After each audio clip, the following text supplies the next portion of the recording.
السلام عليكم ورحمة الله وبركاته أصحابتك وحرين جنالك مركلة سودة وهذا أدي هذا وما تنتهين موقال كان وحن ربائنا ندي كل وذاقو حويني الصومالية يمد عدانة أو قرتي دنبيو فيدراله أو لحريرة مسوق ماسوقي ديكير كقبل كان مينيسوتا هذا بدن بيدن أي قرتين لبدن دمر كاو من الصومالية أي تهي مدنا عدان كأي تهي محيهين محاسن لقو إيدين يي دينا عديكير كمسوق ماسوق لحريرة وان إذن لو ذاقيا wiil yar oo 8 jir ah oo Soomaali ah oo shalay gaari uu ku dilay isagoo electric scooter wata magaalada Brooklyn Park ee gobolka Minnesota waan idin la wadaagaya muxuu yahay dardaaranka madaxweyne Trump uu qoray hadii lacala ay dhinto Iran ay disho sida isagu uu sheegayo muxuu ku amray ciidamada Mareykanka talaabooyinka ama talooyinka la taliyaashiisa uu siiyayna maxay yihiin maxay ahaayeen sidoo kale bustooladihii madaxweynaha dalka Turkiga uu hadiyadeeyay madaxdii ka soo qayb gashay shirkii NATO ilaa haddana maxaa laga og yahayna waan idin la wadaagaya balse marka hore soo dhawaada hadii aan ku bilaabo bishii December ee dhamaadkii sanadkii hore 2025 markii wiilkii cadaanka ee cunsuriga ahaa Nick Charlie inta uu dheekeera Soomaaliya tagay uu yiri halkan waa iska xiran yihiin oo wax caruura kuma sugna lacagna waa lagu qaataa markaasi kadib in la bilaabay baaritaano la xiriira dheekeerada gobolka Minnesota kuwa fara badanna lagu helay in ay dambiye galeen musuqmaasuq la xiriira kuwana waxba lagu waayay marka haweeneydii ugu horeysay ee Soomaaliya oo dacwad musuqmaasuq oo la xiriirto dheekeerada lagu soo oogay Fahima Maxamuud oo 50 jir ah isla markaana bishii February ee labaad xirtay dheekeerkeedii iyadoo tikid uu u jiran yahay oo London u socotana FBI da Mareykanku ay soo xireen ayaa qamiistii waxa ay qiratay dambi ah in ay dawladda khiyaantay isla markaana laba barnaamij oo federaal ah ay musuqmaasuqday haweeneydan la yiraahdo Fahima Maxamed ayaa waxa ay sheegtay in aysan dhammaan waxyaabaha lagu eedeynayo aysan jirin wax kasta oo ay qabatayna aysan musuqmaasuqin laakiin waxa ay sheegtay in uu musuqmaasuq dhankeeda uu jiray waxana Fahima Maxamed sidoo kale la sheegay in sanadkii la soo dhaafay 2025 lacagta ugu badan ee dheekeerada lagu qaatay ay iyadu qaadatay oo 3.7 milyan ayaa dheekeerka ay ku qaadatay haweeneydan marka waxyaabaha lagu haystay oo dacwadahan lagu soo oogay ayaa waxa ay yihiin waxa jirta waalidiinta low income-ka ama dhaqaalahoodu uu hooseeyo marka caruurta dheekeerka ay ka diiwaan gelinayaan lacag laga qaado oo la yiraahdo copay lacagtaasi marka waxa ay u suura gelinaysaa in inta marka diiwaan gelintaasi wixii ka dambeeya waalidiintaasi caruurta si free ah ay dheekeerka ay ku geystaan marka waxa ay been ka sheegtay waxyaabaha lagu haystay waxa kamid ah Fahima in ay tiri lacagtaasi waan ka qaaday waalidiinta laakiin waalidiintii ay baarayaasha u sheegeen in wax lacag ah aysan ka qaadin arinta lagu haystay Fahima intaasi ayay ahayd marka qamiistii ayaa maxkamadda federaalka ay Fahima timid iyada iyo waliba qareenkeeda waxana ay ku doodayeen inay hayaan rasiidyo cadeynaya in dheekeerkeeda oo la yiraahdo Future Leaders Early Learning Center in caruur ay ka diiwaan gashanayeen arintaas iyada lagu mahaysto laakiin waxa lagu haystay waxay tahay beenta ay dawladda u sheegtay si lacagtaasi ay dawladda ay uga hesho oo dheekeerkeeda ay ugu qaadato marka waxa ay qiratay inay dawladda khiyaantay isla markaana musuqmaasuqaasi ay sameysay waxana lacagta ay heshay lagu sheegay 4.63 milyan lacag gaaraysa ama 4.6 milyan lacag ka badan ayay heshay oo ay dheekeerka ay ku qaadatay Fahima sidoo kale waxyaabaha lagu haystay waxa kamid ah inay ku lug lahayd kiiskii Feeding Our Future oo ay sheegtay in ilaa iyo 60,000 oo cunto ah ay bixinaysay isla markaana bil kasta ay caruurta dheekeerkeeda ay siinaysay marka waxa ay ku qaadatay lacag gaaraysa ilaa iyo 850,000 oo dollar bishii July ee sanadkii 2021 lacagtaasi waxa la yiri marka real estate ama guryo ayay ku iibsatay meesha ay ka iibsatay walow aan la sheegin marka waxa jirtay sidoo kale company kale oo dhinaca autism-ka caruurta la xanuunsan qaba ayay lahayd oo la yiraahdo Minneapolis Autism Center isagana waxa uga soo xarootay lacag 3.1 milyan oo dollar ah marka waxa la leeyahay lacagahaasi heshay qaarkood xarunteeda autism-ka ayay gelinaysay sidaas darteed marka Fahima xilliga la xukumayo wali lama shaacin laakiin garsooruhu waxa uu ku xukumi karaa 2 sano ilaa iyo 7 sano inta u dhaxaysa laakiin dacwad oogayaashu waxa ay dalbanayaan 37 bilood ilaa iyo 47 bilood in lagu xukumo oo 3 ilaa iyo 5 sano xabsi u dhaxeeya. Dowladdan waxay u soo celinaysaa lacag ka badan 5.5 milyan ayaa fahimay inay dowladda ay u soo celisay ay tahay. Waxaa sidoo kale jirta haweeney cadaan ah oo iyadana la yiraahdo Eileen Martinez oo 3 daycare lahayd in iyaduna Khamiistii ay dambigeeda qiratay. Waxaa lagu eedeynayaa haweeneydan in ay qaadatay lacag gaaraysa 426,000 oo dollar bishii May ee sanadkii 2025. 3 daycare ayaa waxa ay ku kala lahayd deegaanada gobolka Minnesota oo kala ah Carson, Minnesota, Rochester iyo weliba Ramsey. Laakiin iyadana waxyaabaha lagu haysta waxaa ka mid ah in ay sheeganaysay in 23 macallimiin ay daycare-radeeda ay joogaan iyadoo arrintaasi aysan jirin. Laakiin 11 qof oo ka shaqaynaysayna lacagaha waa ay kordhisay ay qaadanayeen. Macnaha lacag aysan iyagu qaadanayn ayay dowladda ku jaaj garaysay. Sidaas darteed ayaa iyaduna qiratay inay musuqmaasuqaasi samaysay. Iyadana inta lagu xukumi karo waa 21 bilood ilaa iyo 27 bilood oo adigu 2 sano ilaa iyo 3 sano inta u dhaxaysa ayaa lagu xukumi karaa. Laakiin arrinta la yaab kale ayaa waxay tahay markii plea agreement-ga ay qaadanayso qofku markuu doonayo dambigiisa inuu qirto, dacwadoogayaasha dhinaca dowladda federaalka ka socda iyo qareenkeeda ayaa wada hadlaya. Marka hore qofka iyo qareenkiisa ayaa wax ku soo heshiinaya,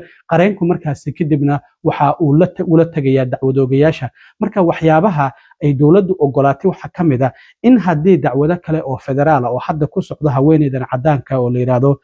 Eileen Martinez in aan wax dacwadaha oo federaal ah oo kale aan lagu soo oogi karin. Haweeneydan xitaa haweeneyda ugu quruxda badan Mareykanka ayaa waxay u tartartay sanadkii 2001 markii ay ku soo guuleysatay haweeneyda ugu quruxda badan gobolka North Dakota. Marka iyaduna hadda dambigeeda ay qiratay, xilliga la xukumayana sidoo kale wali lama shaacin. Labadaasi arrin haddii intaasi aan ka gudbo, dhinaca kale magaalada Brooklyn Park ayaa shalay waxaa gaari uu ku dilay wiil yar oo la yiraahdo Mucaad Maxamed oo 8 jir ah. Wiilkan labadii duhurnimo oo shalay ayaa iskuuriska baashan labada lugood leh oo electriga oo korontada ku shaqeysa ayaa isagoo wadada aan ku socdo isla markaana ku wata gurigana u sii socda ayaa gaari pickup truck oo trailer uu ku xiriirsan yahay uu ku dhacay. Wiilkaasi dhaawac ayaa soo gaaray, markii dambana waa uu u geeriyooday. Sidoo kale darawalkii ku dhuftay gaarigaasi meesha uu shilku ka dhacayna waa Candlewood Drive iyo sidoo kale Brunswick Avenue North oo ku taala Brooklyn Park. Darawalkii ma uusan ka tagin markii gaariga uu ku dhuftay, booliska ayuu wacay 911. intii ay boolisku ka imaanayeenna waa uu la joogay. Marka darawalkii lama xirin, laakiin informationkiisa ayaa laga qoray, booliska ayaana hadda baaritaan ku wada. qofku markuu baaskiil ama scooter wato waxaa loo baahan yahay in wadada meelaha qaar gaarka ah ee loogu talagalay oo calaamadaha baaskiilka ay ku yaalaan uu ku wato. laakiin wadada gawaarida ay marayso inaad ku wadato waa qalad. marka boolisku waxay baarayaan ma darawalka wiilkan dila ayaa qaladka lahaa mise wiilkan yar ayaa qaladka lahaa oo meel aan loogu talagelin scooterkiisa ku watayna baaritaan ayay boolisku ay ku samaynayaan. walaalkii ka yar oo la yiraahdo Mudasir oo 12 jir ayaa warbaahintu ay wax ka weydiisay, waxaanu sheegay inuu aad uga naxay geerida walaalkii. aabihii taraagila waayay wiilkan dhintay isagoo 90 mayl jira, kulay halka uu maraya lama sheegina, ayaa xaaskiisa ay u sheegtay wiilkoodii in gaari uu ku dhacay isla markaana uu geeriyooday. marka darawalkii wiilkan dilay maadaama uu la joogay oo uusan meesha ka cararin markii wiilkan uu ku dhacay, booliskana uu wacay, intii ay boolisku ka imaanayeen uu la joogay, isaga lama xirin. informationkiisa ayaa laga qoray waana la sii daayay. booliskuna hadda baaritaan ayay wadaan, waan arki doonaa qaladka cidda yeelata. ma wiilka yar ayaa qaladka dusha laga saari doonaa mase darawalka ayaa qaladka dusha laga saari doonaa? arrintaasina waynu arki doonaa. waxaa shalay soo baxday in madaxweyne Trump uu dardaarmay. waxaan ognahay shirkii isbahaysiga NATO madaxweyne Trump diyaaradii cusbeed oo qadar siisay markii uu ku tagay waa kii diyaaradda intuu Ingiriiska u diray tii hore la soo kiciyay ay ka qaaday Turkiga, Ingiriiska ay geysay midii cusbeedna Ingiriiska uu ka soo raacay. waxaa dib laga ogaaday ciidamada ilaaliya madaxweynaha ee Secret Service ay yiraahdeen madaxweyne maadaama Trump intii uu maqnaa dagaalka Iran iyo Mareykanka uu dib u qarxay ma kugu haboona in diyaaradan cusub aad raacto, si oo loo arkayo qalabka gantaalada difaaci kara in diyaaradan cusub aan lagu xirin. Iiraanna gantaal waa ay kula soo gaari kartaa, sidaas darteed ayaana diyaaradii cusbayd Ingiriiska loogu diray. marka Trump waxaa la weydiiyey sidoo kale uu wareysi uu siiyey wargeyska New York Times uu sheegay maadaama ay soo baxday warar in sirdoonka Israa'iil ay Mareykanka ku soo wargeliyeen in Iiraan ay doonayso inay Trump ay disho. Trump arrintaasi waa uu beeniyay, wuxuu yiri Israa'iil waxba nooma soo sheegin, laakiin anigu mar kastaba in muddo ah waxaan ahaa target koobaad oo Iiraan ay doonaysay inay disho. Marka Trump waa dardaarmay ayaa la yiri, waraaq ayuu qoray. waraaqdaasina waxa uu u dhiibay la taliyaashiisa, isla markaana amar ayuu siiyey ciidamada haddii lacala aan dhinto amaba ay wax igu dhacaan, Iiraan wuxuu yiri dhulka ha lala simo, macnaha wax aan weligood la arkin ha lagu dhigo. marka waxaan ognahay hadda 4 bilood ka badan dagaalka Iiraan iyo Mareykanka u dhaxeeya socdo, wax kastana Iiraan waa loo adeegsaday. marka waxa kaliya oo harsan waxa yihiin nuclear, ma nuclear ayuu doonayaa inuu Mareykanku Iiraan u isticmaalo, kolley lama oga. marka Trump waxaa la yiri tallaabooyinkaasi cad ayuu ka dardaarmay oo waraaqdaasi ayuu qoray. bartiisa True Socialka ayaa xalay waxa uu ku soo qoray qoraalkan uu leeyahay ilaa iyo 1000 gantaal ayaa la cabeeyey, isla markaana waxa ay ku sii jeedaan Iiraan, kuwa kalena oo kumanaan ahna way ku xigi doonaan haddii Iiraan ay idisho amaba ay isku daydo in ay idisho. sidaas darteed wuxuu yiri amradaasi horeyb ayaanba u bixiyo, militariga ayaan siiyey, waa ayna diyaarsan yihiin, wayna awoodaan inay hal sano dagaalamaan, haddii loo baahdana waa la kordhin karaa waqtigaasi. marka waxa uu yiri waxaan amar ku bixiyey in gabi ahaanba dhulka lala simo lana burburiyo dhinac kasta oo Iiraan ah. waxa uu kusoo gabagabeeyey laakiin ammaan ilaah ayay u sugnaatay. marka Trump qaatumada miyuu ku dhiman rabaa ma ogi, kolley waxa uu kusoo gabagabeeyey waa markii labaad oo aan filaya bartiisa True Socialka uu kusoo qoro praise be to Allah, ammaan ilaah ayay u sugnaatay, kadibna magaciisa ayuu kusoo gabagabeeyey. marka arrintaasina sidoo kale waa ay jirtaa oo Trump inuu dardaarmay uu yiri lacala haddii aan dhinto, xitaa haddii tii alla ii timaado ayuu ka wadaa Iiraan ayaa i dishay. bastooladihii marka madaxweynaha dalka Turkiga uu hadidiyey madaxda NATO ee shirka isbahaysiga NATO Ankara uga qayb galay ayaa warbixino ay ka soo baxayaan. madaxda qaarkood horta la yaab ayay ku noqotay, kuwana waa ayba argagaxeenba, qaarna safaaradahooda Ankara ayay uga tageen oo waxay yiraahdeen waa sharci darro inaan wadamadeena bastooladahan dib ugu laabano. bastooladahan waxaa magacooda lagu sheegay in la yiraahdo Gumsai 357 Magnum, waana bastoolad lix xabad qaada, waxaana sidoo kale samaysay shirkadda la yiraahdo MKE sanadkii 1990. marka qoraal waxaa loo raaciyey afka Turkiga ku qoran iyo weliba English marka madaxda loo hadiyadaynayay, waxaana sidoo kale ku sawiran calanka Turkiga iyo loogada wadanka isbahaysiga NATO aan iraade. waa bastoolad gacmeed oo ah tii ugu horeysay oo dalka Turkiga ay sameeyaan. marka waxa uu tusayay madaxweynaha Turkiga in ay hub samaysan karaan, kulay ilaa hadda ujeedada uu ka lahaa lama ogo. English iyo af Turki ayaana qoraalka ku dhex jiray hadiyadaasi in sidoo kalena ku qornaa bastoolada oo gaar ah lixda xabadood iyo qoraalkaasi ayaana meel lagu riday.